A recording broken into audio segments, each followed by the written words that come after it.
aka Baby Doc, was posted on the 5700 block of South Walcott Avenue. He was standing near a sidewalk at the location when an unknown vehicle pulled up, and at least one person from the inside got out and began shooting at him, police said. They hit him multiple times in the legs, but the car was able to get away. When the police arrived, it was too late, and he bled out from his injuries. Not too long after this, members of PGF took to social media and have been dissing this guy Doc repeatedly. Fully chopped posters, switches, and guns, pretty much saying that so you do your boy Garret back another reaction. He's gonna be on the Q50wLil50 little story, man. You know, his story. Their last interviews. People are crashing out so bad. These rappers are dropping interviews and getting caught lacking no less than 2 business days. First, it was YBC. Y'all stop going on these interviews, bro. Getting caught 24 hours later. Now we're getting word that Q50wLil50, a rising rapper out of the south side of Chicago, has reportedly gotten murked in an ambush-style setup. He recently had a used to diss a lot too, bro. Released just 48 hours ago, and before that, DJU had previously stop going on these interviews, bro. Jeff and Lil Scoom, who passed they say the DJU do. They say his interviews is cursed. Don't go on that interview, last bro. 6 months. It's so bad that after the last Q50wLil50 interview, people are saying that DJU's platform is cursed. You know, like Couch is might cursed. Be cursed, it's his fault that these people are dying. Well, from the outside looking in, it could seem that way with the amount of dissing and gangbanging that goes on in that channel. You can't really say these people have real ties to the streets that would have probably either led them to jail or an early grave, which he makes sure to say every single time.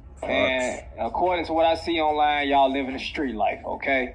And y'all know, I'm sure y'all know by now, the 2 things that come with the street life, right? You a lot of young guys, and we've had several guys that, you know, left us this year. You feel me? This was a rough year for us, you know? Unfortunately for Lil 50, the grave caught up to him before the rap lifestyle ever did. And the beef that caused it was completely insane. From his sister calling out the person behind it and putting a 20K bounty on his head. There's 20K on somebody here. I give y'all last 24 hours. I bet y'all whoever did whatever be killed. His own blood cousin trolling his death. There's too much to unpack right now. That's what I don't like, bro. That's your blood cousin, bro. Come on, Chicago scene right now. But before we begin, I'm gonna need you to do something for me. Like, comment, subscribe. You're on the road to 100K. Make sure you hit that link in the description at SaySafeWorld.com. Make sure you hit that damn notification bell. Like how your auntie gonna feel, bro? Like, to see all of that, bro. Like, bro, that's crazy.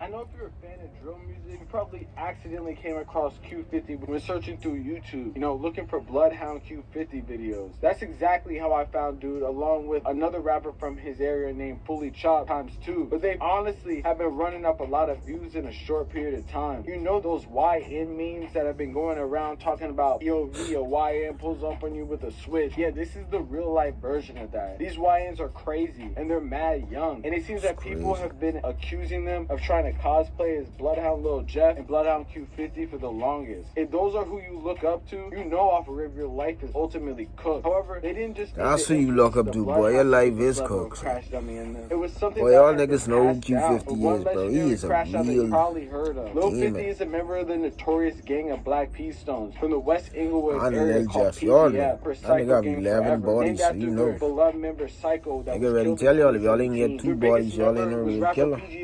I beat up my boy Lil Jeff though. Years back, and even had a song with Polo G amongst a bunch of other rappers. But unfortunately, he never got a haircut and somehow got multiple carjack charges. So bro has been locked up for a minute now. He had a whole record deal and songs with huge rappers, but somehow got trapped in the hood again doing crash out shit. Bro had a whole deal and was doing carjack at the crash out. But I wonder why he was doing that song with Polo G though, that hard. Though, if that's what's going down with the older generation, I can let me know in the comments if it's cold by y'all, man. This boy is pretty cold over here. His close friend Fully Chopped ×2 are completely fried. Lil 50 was originally from the 69 I'll keep supporting me though, subscribe and all that, man. I appreciate that, back in the day. And would go around stealing from the neighborhood. Stealing bikes eventually turned into bigger crimes, and he eventually jumped up. Well, that's one thing, bro. Stealing, bro, like, that's to say you really like that, bro. That ain't good, bro. Raised by his sister was only a couple years older than him, due to a crazy family situation where his mother kicked them both out of the house. Damn. These are pretty terrible circumstances, so his life eventually became boy raised by by to your the crash. sister, though? Fully Chopped and him You're the had mother, extensive beef with dude. multiple people online. He mother ain't in any real life and or were nothing completely to him. federal self-snitching about all of it. This Damn. activity gained them a lot of enemies, but it also got them a lot of fans and people tuning into their music.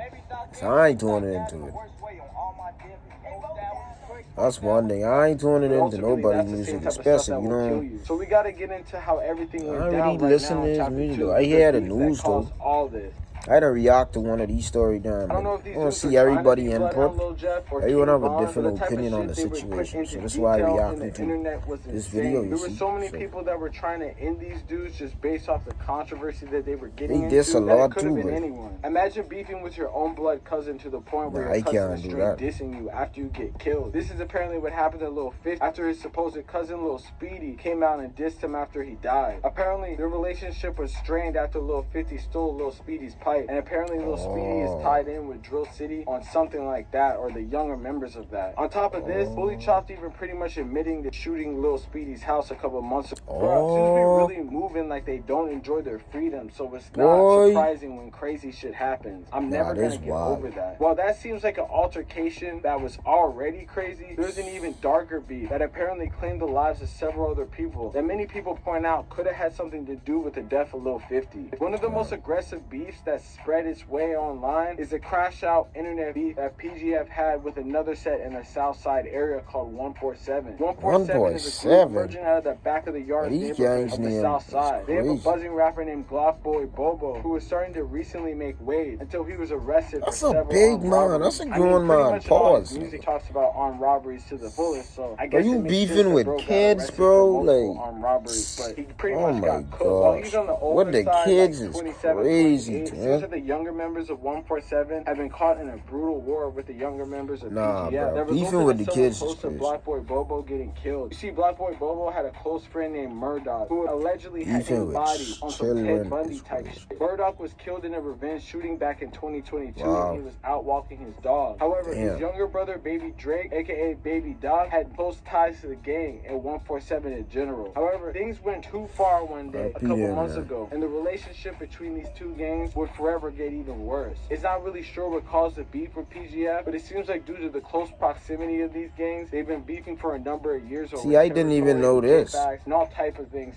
See why it's good to react to other people's videos like too? I said before, was arrested I didn't know on this. robbery just a couple days before a tragedy would strike on the brother of his best friend. Due to the fact they never released the names of the victims because they were so young, it's hard to tell if this scene is the one where Baby Doc died, but it seems like it could be when you line up the timing. 18-year-old boy is critically hurt in a shooting in West Englewood. Chicago police said a teen was standing on the sidewalk near 57th and Walcott right by Henderson Elementary School.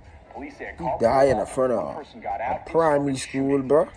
On September 22nd, 2024, a 15-year-old boy, aka Baby Doc, was posted on the 5700 block of South Walcott Avenue. He was standing near a sidewalk at the location when an unknown vehicle pulled up, and at least one person from the inside got out and began shooting at him, police said. They hit him multiple times in the legs, but the car was able to get away. When the police arrived, it was too late, and he bled out from his injuries. Not too long after this, members of PGF took to social media and have been dissing this guy Doc repeatedly. Fully Chopped posted switches and guns, pretty much saying that he had something to do with it, you know, making everyone's job easier. Just because these dudes claim it, though, doesn't mean that they actually could have been. Obviously, there's so many gangs in Chicago. What it's cost them to die, but if you know you don't do it, why you saying you do it just to get points in the street? In reality, and you know you didn't do it. That's just so dumb, man. I can't understand that shit, bro. Get back just a month later that we'll get into right now in the final chapter, the cursed couch.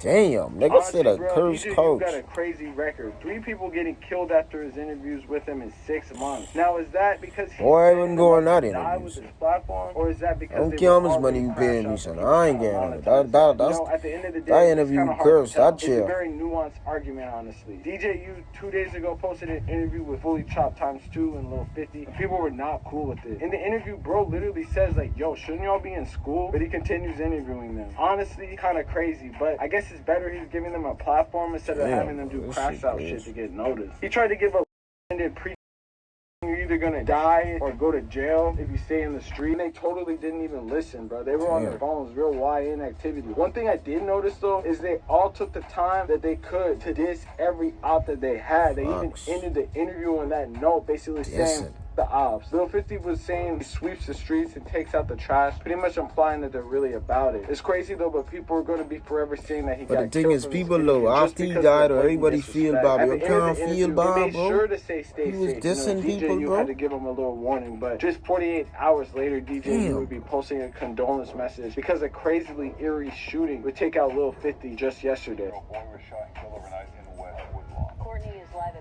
But I ain't like dying at the age of 16, bro.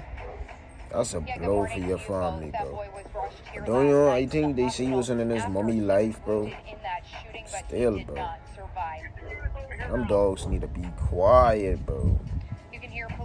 Hold on, bro. He got bushy. He died to a cop?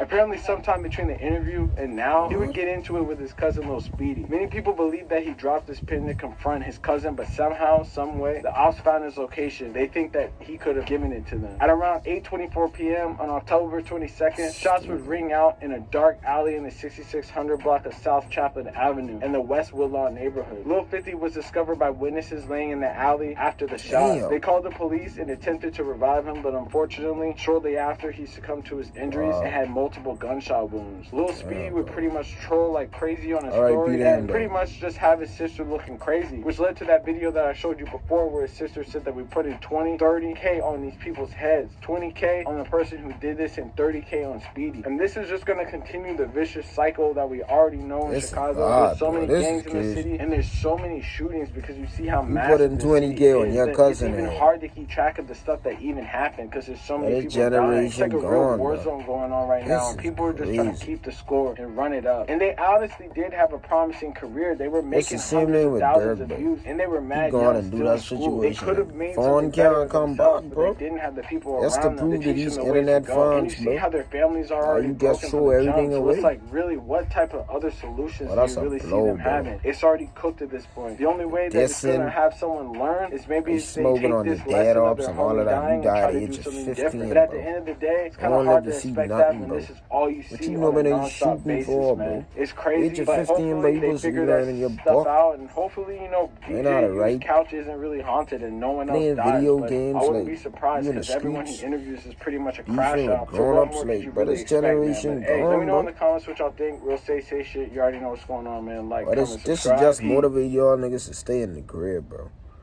But it's your boy Garret, man. I'm out. Peace.